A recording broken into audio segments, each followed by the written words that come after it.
Halo, balik lagi di United. Kali ini kita mau ngebahas untuk pertandingan terakhir yang menyatakan MU belum menjadi king sesungguhnya. Iya belum. King agak kepleset dulu ya. Agak kepleset dulu. Agak dengan cara yang dulu Kingnya. Benar, dengan cara yang menurut gue memalukan.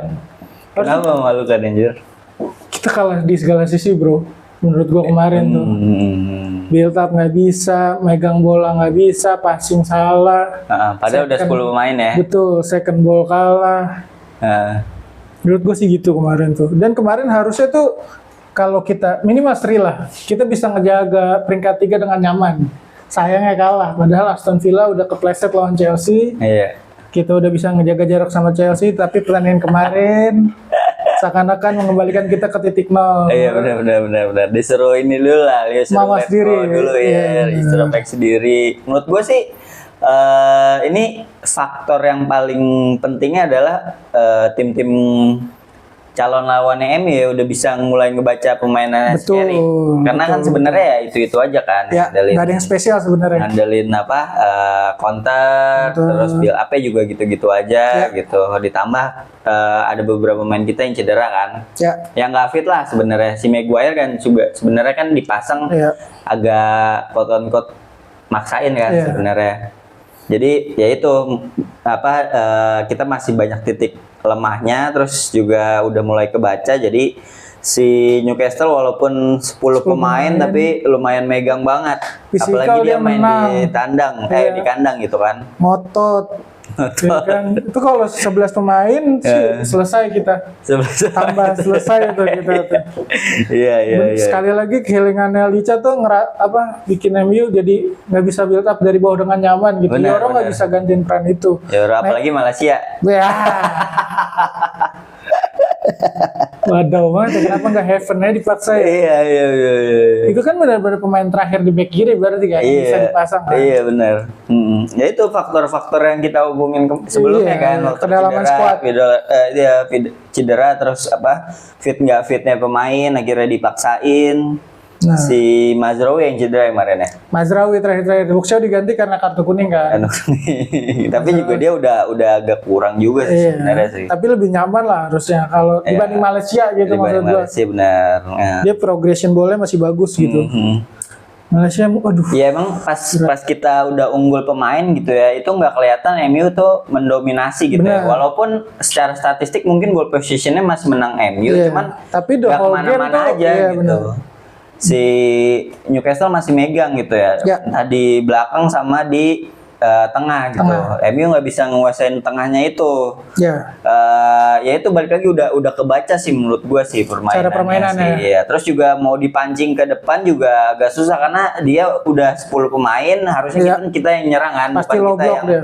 Bukan kita yang defense gitu. Nah, akhirnya kita nggak bisa ngudahin cara terbaik MU buat menang. Iya, dan golnya pun dibalas sama counter attack kan sebenarnya. Counter attack yang lumayan cepat. Itu gitu. benar-benar Malaysia ya. Masa aja pertandingan lagi butuh menang 2 detik terakhir, dia nggak ngerasa dapet, udahan anjir, balik badan. Benar-benar sih itu. Kalau Malaysia sih kayaknya udah bukan pemain MU lah harusnya. Bukan mentalnya juga udah bukan pemain MU sih gue lihat sih. Praktis 2 musim dia kali nggak main ya. Kalau dihitung dari ininya mah. Cuma menuhin squad aja. Benar menuhin squad yang dia sebagai wingback kiri ya. Kiri maju agak kurang gitu kan. Dia umpan-umpannya juga build up-nya kurang. Terus ketika di counter larinya sih cepat sih cuman bolanya di mana dia kemana gitu kan. Emang aneh tuh. Gue mending Ortisan terus itu Ortisan Salosa. Parah banget coy ini pemain gila. Iya benar. Maksain sih. Menurut gue sih harusnya kemarin yang ditarik ke belakang mungkin ya entah itu Ahmad atau siapa gitu. Jadi Dalot di kiri gitu ya. Iya, Dalot di kiri terus kanannya si Ahmad gitu jadi di kanan gitu. Ahmad juga masuk juga nggak ngasih apa-apa, benar. Bangku cadangan sama sekali. Nah, bisa juga jadi faktor yang telat panas sebelum masih Sesko sih karena si Ahmad masuk sebenarnya udah menit-menit lumayan di akhir kan dia. Dia masuk itu menit 76 ya, 15 menit hampir 15 menit terakhir. Telat panas ya menurut gua. Terus juga Sesko nggak kelihatan jujur. Iya, karena nggak ada supply yang gimana. Iya benar ngegolin pun si Casemiro ya kan dari set piece. Dari tendangan bebas. Iya benar si Bruno juga mungkin dia. Bruno sih kalau kemarin gue bilang satu-satunya pemain MU yang terbang. Iya, cuman ya gitu ketika dia passing ke kanan ke kiri mentok. Ya kan. Akhirnya ya udah tengahnya kalah kita walaupun ball possession-nya menang. Ya pasti menang lah lawan 10 pemain. Iya. Benar. Dan kemenangan ball possession itu nggak menggambarkan MU dominasi sama sekali kan? Iya, nggak benar. Mainnya nggak ngapa-ngapain buat gua. Ball possession mungkin menang tapi menangnya tuh tertekan ya nggak sih? Iya benar. Nggak, wah anjing nggak pasti banget nih pertandingan. MU jadi City-nya lawan MU lah. Kasarnya kalau menurut gua. Dikontrol sama Newcastle kasarnya. Itu juga jadi PR-nya si Carrick gitu. Gimana caranya nyusun strategi ketika strategi itu udah mulai kebaca sama lawan kan? Dia harus punya plan B, C. Ya, harus punya plan B atau plan C. Terus juga si kedalaman skuadnya kalau lagi banyak yang nggak fit atau cedera kayak gini harus putar otak lagi sih menurut gue sih. Gimana caranya memanfaatkan pemain yang ada gitu ya. Walaupun pemainnya sebenarnya ya mediocre aja tuh. Yang secara bangku cadangan sih mediocre parah. Ya kita berharapnya sih sebenarnya Martinez atau De Ligt bisa balik lagi ya. Jadi nambah si Yoro tuh defending wise masih bagus. Cuma kalau buat setup buat nge-build ke depan kurang banget dia. Iya, makanya masih ngandelin Maguire kan. Tapi Maguire tuh udah menit 85 tuh udah maju terus kagak di belakang. Dan Maguire bukan tipikal ball carrying defender kan. Iya, benar. Emang dia mentalnya kayaknya mental penyerang ya. Iya, dia nyari gol lah kalau udah menit akhir gitu udah all or nothing udah. Kayaknya. Dan Lamens juga menurut gua nggak bisa salahin satu gol penalti, kedua itu juga kalau misalnya siapa ya Courtois juga kayaknya nggak bisa sih itu udah mati langkah. Kecolongan. Dengan cara yang amat menyakitkan tuh di menit-menit akhir ya. Menit akhir kecolongan dari 10 pemain ya itu jadi pelajaran lah buat Carrick gimana cara ngatur strategi ke depannya. Semoga ini jadi kekalahan pertama dan terakhir ya harusnya. Semoga ya. Kita seri pun masih lumayan nyaman harusnya di Liga Champions, jangan sampai kalah. Kalau kalah tuh lumayan. Soalnya masih ada Liverpool kan, kita belum lawan Liverpool di kandang. Ya masih lumayan berat lah Liverpool, Chelsea, Villa kan. Iya, masih ada 3 itu. Dan 3-3-nya kan kompet gopit buat di Liga Champions. Benar. Dan masalahnya secara poin juga tipis-tipis kan. Kepleset sekali udah. Udah ini. Nah, lagi keplesetnya sama rival lagi kan. Iya, udah benar-benar. Chelsea kemarin terbang-terbang lawan Aston Villa apalagi kan. Udahlah nih. Ya buat gua pokoknya kemarin tuh mengukuhkan kayaknya emang kita belum nemu caranya buat nge-crack kalau low block. Soalnya di 4 pertandingan terakhir juga cara mainnya nggak jauh beda gitu. Kita kebanyakan diuntungkan dengan kartu merah. Sayangnya kali ini nggak bisa memanfaatkan kan. Iya benar. Iya kan. Kurang meyakinkan gitu. Nah, semoga Carrick bisa. Ya itu sih ujian sesungguhnya Carrick mungkin baru dimulai setelah lawan Newcastle kemarin ya. Betul. Ketika permainannya udah mulai kebaca, terus juga ya itu kedalaman skuadnya kurang bagus gitu. Semoga Carrick bisa sih bikin strategi yang lebih keren lah, lebih wise gitu ya. Gimana caranya ngadepin perlawan musuh yang main low block gitu. Betul. Sama satu lagi kayak permasalahan kita kemarin tuh di stamina. Kita salah satu tim di daftar pemburuan Liga Champion yang main paling jarang. Paling dikit. Tapi stamina tuh kendur gitu. Gue nggak tahu kenapa beda kayak zaman Amorim tuh separah-parahnya tuh stamina bisa dikonten sampai 90 menit gitu. Kemarin tuh nggak bisa. Gue nggak ngerti apakah emang karena dari pas awal Carrick masuk porsi fisiknya dikurangin kan. Itu juga sih salah satu anabel gue sih. Maksudnya kayaknya Carrick emang lebih kayak ngasih ruang lah buat pemain gitu ya saat latihan gitu biar sama-sama happy gitu. Jadi dari manajemen, dari coach sama pemainnya nih hubungannya baik-baik aja gitu ya, nggak sepanas di Amorim kemarin kan. Dan rumornya kemarin kan pemain juga pada sadar gitu kalau ngecewain Carrick katanya. Dia mau merubah cara fighting spirit katanya. Harusnya gitu. sih, harusnya. Semoga gitu. Karena kemarin menurut gue bukan kesalahan Carrick aja, itu the whole team jelek. Iya, the whole team jelek. Ya itu salah stamina juga sih, faktor stamina juga di akhir-akhir. Gue nggak tahu ya borosnya di mana ya. Maksudnya di babak pertama kita main gitu-gitu aja, di babak kedua emang kita padahal kan. Di babak kedua emang kita mainnya lumayan nyerang terus. Tapi cuma 20 menit terakhir kan. Megang bola lumayan banyak, cuman di 10 menit terakhir yang lumayan kerasa gitu ya ketika di counter sama Newcastle tuh lari dari segi sprint kalah, terus body kalah gitu-gitu ya. Itu mungkin sih PR yang mesti dibenahin gitu dari Carrick. Sama kita harus karena udah menjelang akhir laga nih, siapapun pelatihnya harusnya manajemen harus sudah mikirin nih Casemiro siapa yang gantiin.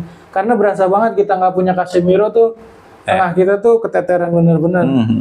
Ugarte nggak bisa diandelin. Ya Ugarte sih kemarin masuk juga kan. Masuk ganti Casemiro, tapi nggak bisa diandelin loh. Harus dirombak tengahnya. Maino juga pada akhirnya di game kemarin nggak nawarin apa-apa selain satu shoot dari luar kotaknya sekali doang. Iya. Sisanya nggak ngasih nomor 8 yang harus dilakuin tuh nggak dilakuin sama dia pragmatis. Itu salah satu pemain yang menurut gue secara stamina agak kurang tuh kemarin si Maino. Iya, padahal secara usia dia harusnya bisa lebih fit kan. Iya, bisa lebih ngotot gitu. Kalau si Ugarte menurut gue sih mirip-mirip sama Van de Beek ya kan? Iya benar. Mirip-mirip dia. Gaya permainannya, passing-passingnya, terus juga ya sebenarnya emang pemainnya nggak oke iya, nggak mumpuni kalau sejujurnya dibanding rival lainnya ya. Mungkin akan jadi lebih bagus ketika di eranya Fergie, karena di era Fergie kita punya banyak pemain yang kayak gitu sebenarnya ya. Secara skill biasa-biasa aja, cuman secara squad tuh lumayan oke kan. Iya. Jadi ketolong tuh. Nah sekarang kan agak nggak bisa nih, dia cuma benchnya jelek, tapi squad utamanya juga nggak segitu gemilangnya gitu kan. Nggak ada Scholes, nggak ada Giggs, nggak ada.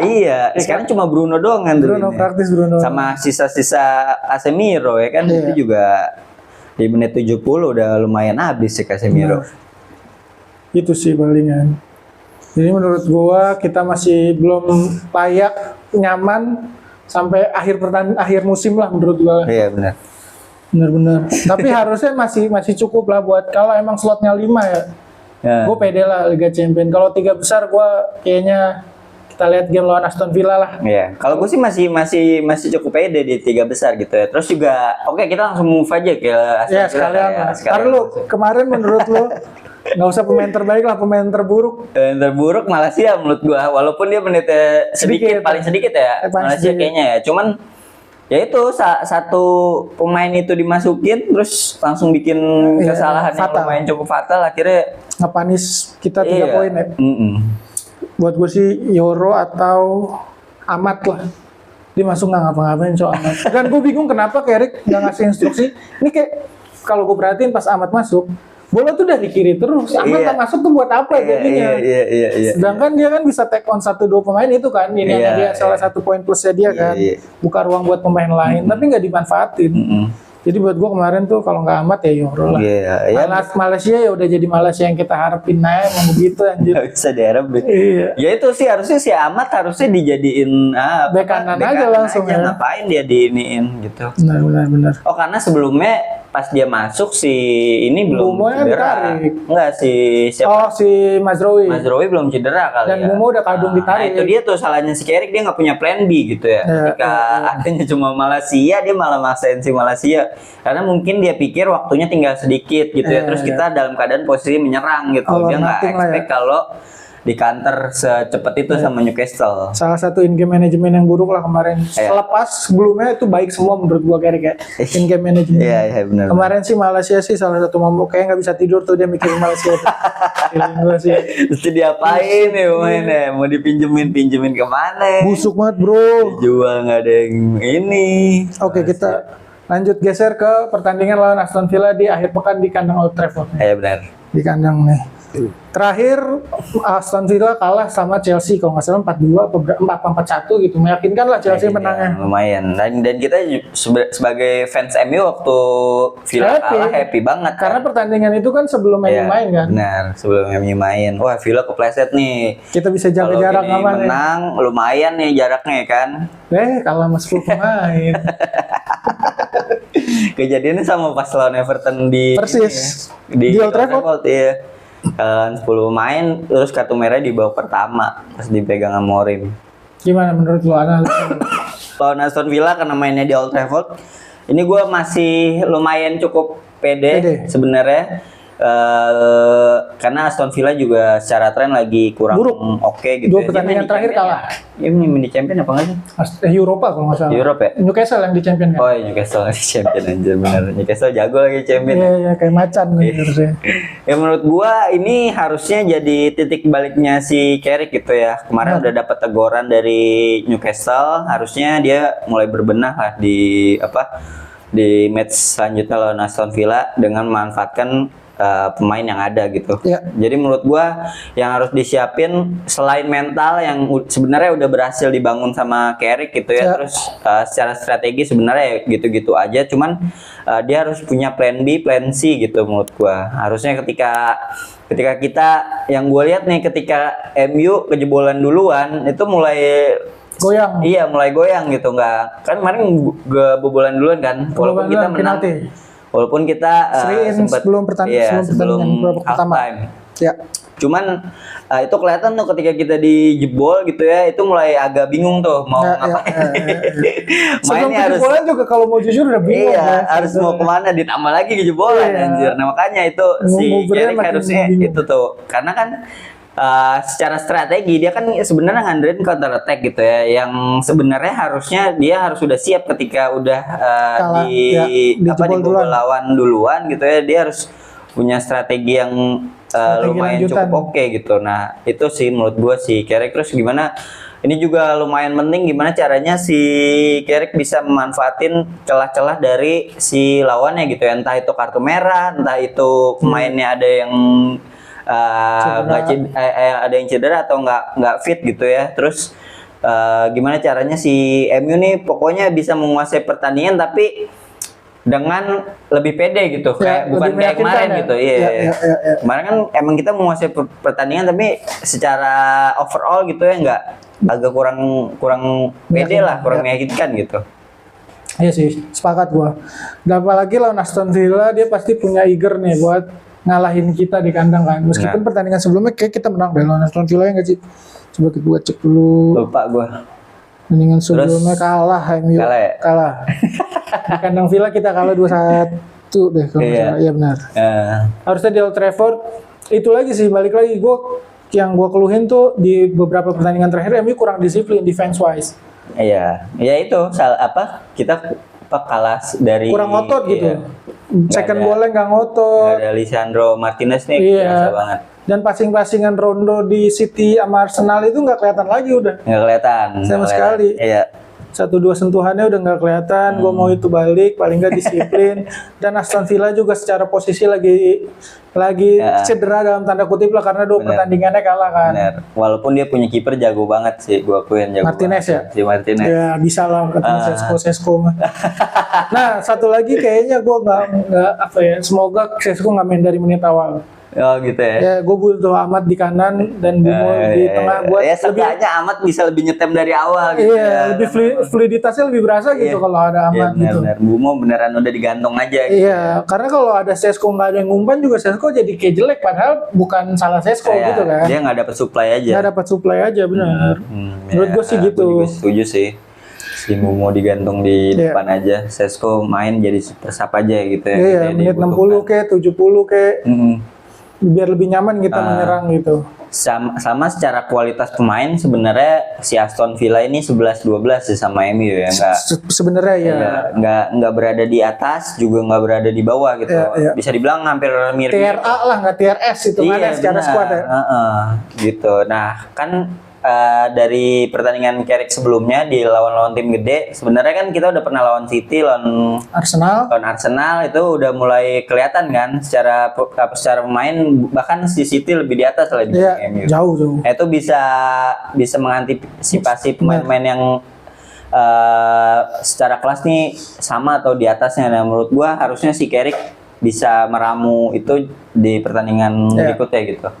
Ya paling nggak Carrick ngasih tonton aja lah selama setengah hari itu pertandingan City sama Arsenal buat balikin spiritnya pemain MU lagi. Lo jangan jumawa lah, lo siapa-siapa. Bener. Terus secara passing juga menurut gua kemarin agak kurang tuh ya kan. Iya, busuk kan dia, bukan kurang lagi. Asli. Salah selangkah passing, salah 2 langkah. Asli.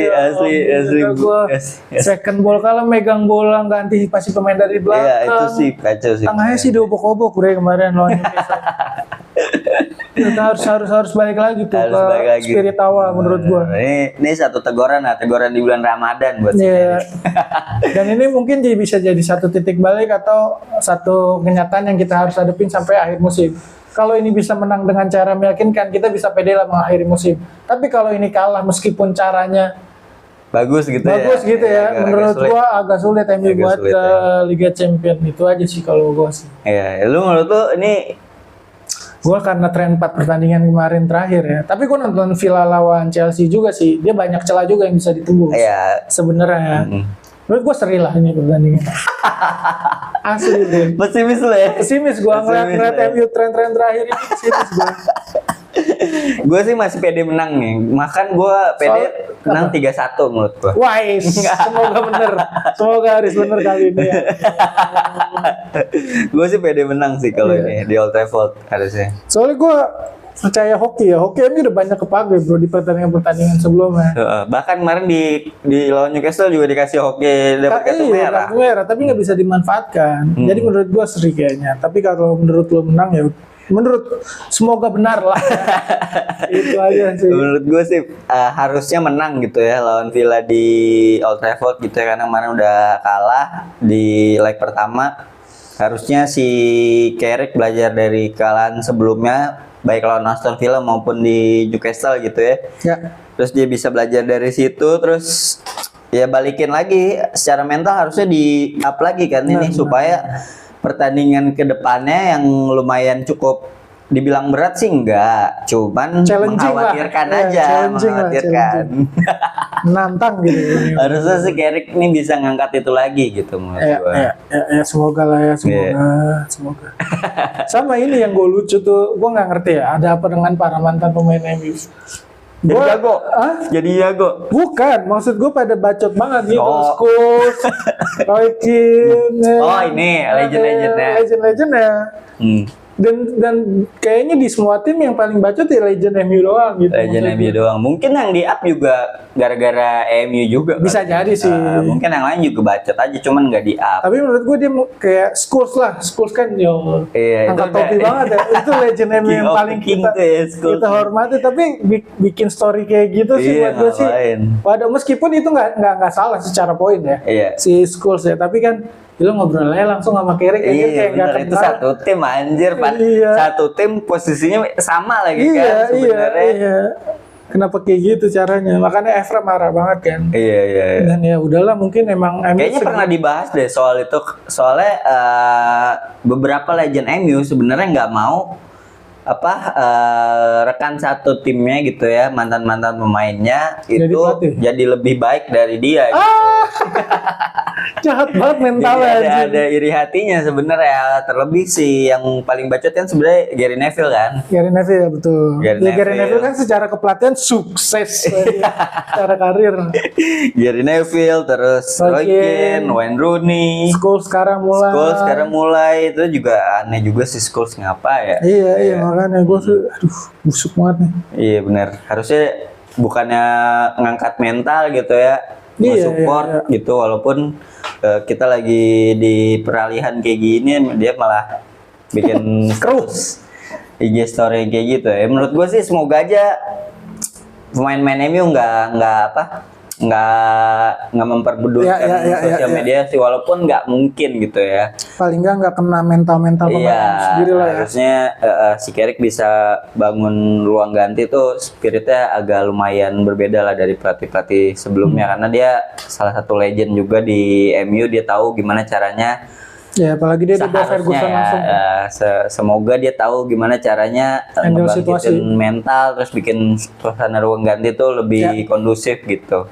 Ya udah, betul. Ya paling gitu aja menurut gua. Suruh komen dong gimana prediksi yang nonton nih buat pertandingan si Aston Villa. Oh ya benar, menurut kalian lawan Aston Villa nanti kita akan kayak gimana? Menang, kalah atau seri?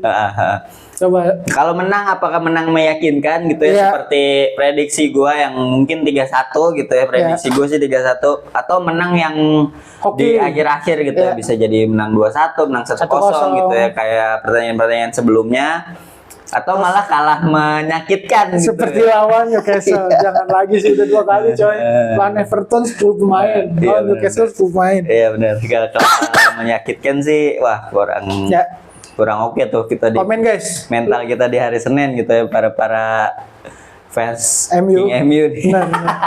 Semoga mental kita di menjelang Lebaran tetap terjaga gitu. Apalagi kita pas Lebaran tuh masih main tuh MU tuh. Emang ya? Iya, di tanggal 21. Di tanggal 21 atau tanggal 20 kalau nggak salah ya, masih main kita di malam Lebarannya gitu. Ya, kita harus menyambut kemenangan bersama Manchester United. Makanya semoga MU bisa bikin kita Lebarannya lebih full senyum lah ya. Lu tim Aris yang pede banget atau tim gua yang agak khawatir? Bro, gila Kimi. Gue pengennya pede, tapi pertandingan terakhir itu bikin gue jatuh ke bumi.